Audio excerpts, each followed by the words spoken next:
Hey guys, I'm here at the Opera House with Phil from Neck Deep. How's Hello. it going? I'm good. How are you? I'm good, thank you.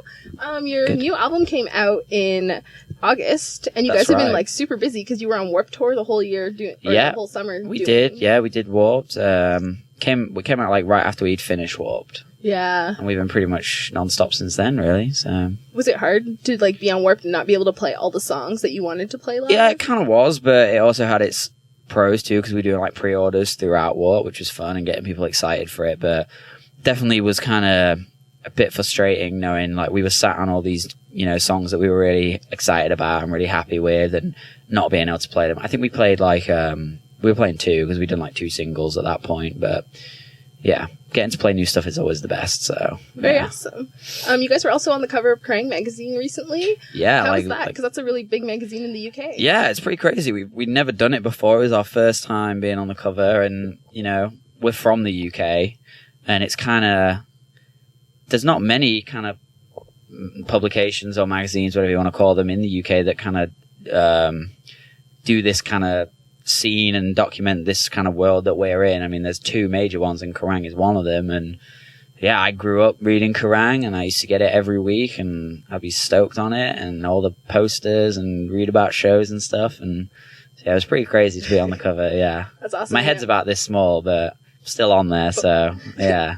When there's a poster, then your head will be like everywhere and everywhere. Yeah, well, we've had a few posters before. That's cool. My mum's got them in a downstairs toilet, so that's kind of cool, I guess. Yeah. So you're like staring at people while they're in the washroom. Yeah, we also have this mirror, and it's Elvis's face, so it kind of looks like he's looking at you when you're having a wee. So that's kind of terrifying. It's just a creepy bathroom, really. Yeah. That's cool. You guys have stated that A Day to Remember is one of your biggest influences as a band. How is that working with, like, Jeremy McKinnon? I mean, to be honest, I think it's more me. Like, I'm probably the biggest Day to Remember fan in the band. Like, I think they've definitely influenced the band, but most of the guys never really they knew about it and they liked it and stuff, but to say it was an influence for the band, I don't think is quite right. I think it's more, it was for me.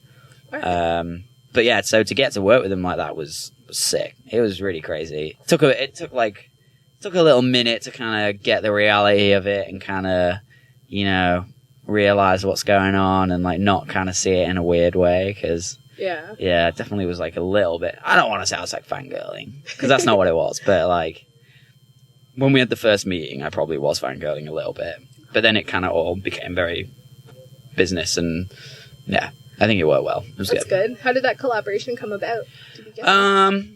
Well, we were setting up to do the new record, and we were talking about like where we want to do it and this, that, and the other. And one of the kind of choices that we'd had was working with Andrew Wade, because we knew he'd done all the Day to Remember records, and he's like a great producer, and we were excited about that. And we had this meeting set up, which I was going to go to, and I was going to go to meet Andrew Wade and talk about doing it with him. And I remember the night before, I got an email from like our manager and Wade, and it was him saying like, hey, so like I was speaking to Jeremy today, meeting Jeremy McKinnon, and telling him, oh, I'm meeting the guy from Neck Deep tomorrow to talk about doing a record, and he like has asked if he can be involved, like he really wants to come to this meeting. Do you guys have a problem with that?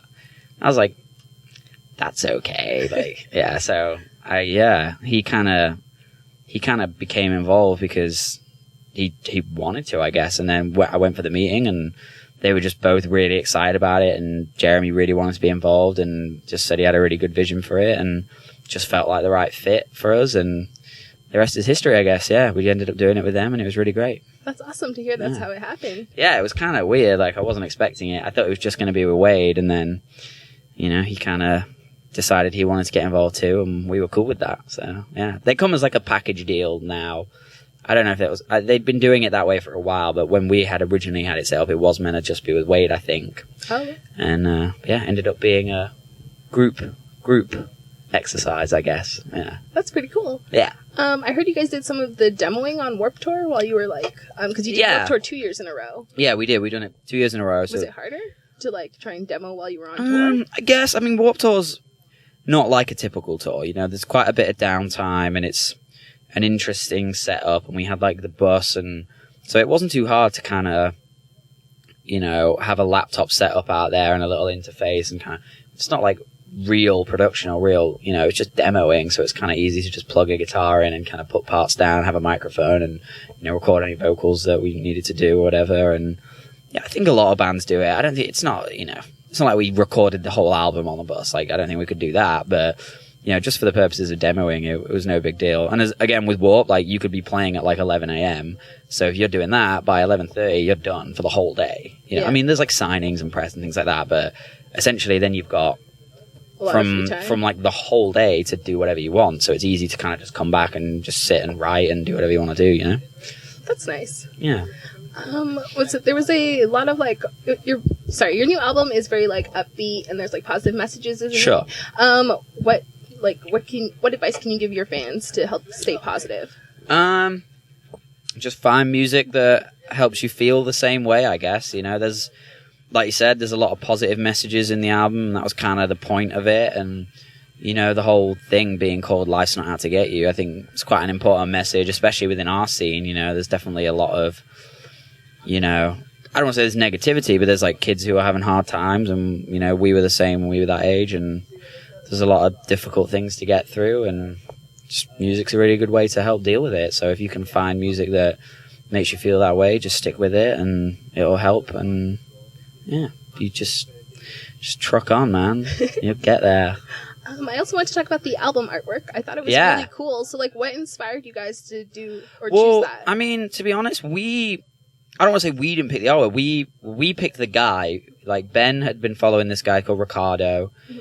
And we've been a big fan of his art and like his style, and he's got a very recognizable style. And we kind of picked that we wanted him to do it, but we didn't particularly have like a idea of what we wanted him to do. It was more just like we want like his art, and he put forward one thing that was kind of cool, and we messed with it a bit, and then he put forward the second one, and that was it. It was literally like, yeah, that's great, we love it, So that's kind of how it came about. Yeah. I'm gonna decoat while we do this. It's getting kind of hot. Okay, no worries. Continue. So you guys started off your world tour in Asia. I wanted to know what the pop punk scene was like over there and how it was different from the UK and North America. Sure. We started in Australia and kind of went from there to Japan. And Japan's crazy. Hey, Danny. Do you want to come and sit? No, he's busy. Doing Japan and stuff was crazy. We'd never been there before, obviously, and like, yeah, it was intense. Like, it's really cool seeing that, like, we can go places like that, Like, I didn't really know what to expect. Seen a lot of social media stuff, and I feel like you can always tell in advance kind of how things are going to be from social media, You can just post saying who's coming to this show tonight, and you can kind of get a gist of who's going to be there. But yeah, to actually be there and see it in real life was really cool. That's awesome. Yeah. Where's one place you'd like to go that you guys haven't visited yet, or like? Hawaii. Oh, that'd be really cool. Yeah, that'd be cool. Yeah, something like that would be sick. Yeah, okay. I like hot climates and beaches and that kind of vibe. So, that's cool. If we could do Hawaii, I'd be stoked on that. Is it warm in the UK, or do you guys like? Right now it's not particularly warm. Like, we get pretty cold winters. Not as cold as this though. This is like, I mean, it can get as cold as this in the UK, but it's kind of rare. Okay. Summers for us are kind of cool. It's kind of like would you say? It's not like a particularly cold. It's just a sort of like neutral place. It can get pretty cold, but not as bad. Yeah, it doesn't get really cold and it doesn't get really hot. It's just it's just a bit bland, really. It's just sort of in the middle, That's about it, really. Yeah. At least it's not like extreme weather. So yeah, I mean, we can get snow and stuff. Like, I think, we tend to get our snow a bit later than like Christmas time. We get like January, I think, is usually when we get snow. But we were just there, and it was wasn't that bad at the minute. So that's good. You never know. Missed it. I guess that's the thing with the UK. It's just so unpredictable. Like, people ask about the weather, and it's like, honestly, there's no way of knowing. It could be the middle of August and be cold and raining, or it could be December and be like quite warm. It's just stupid, Okay. That's England.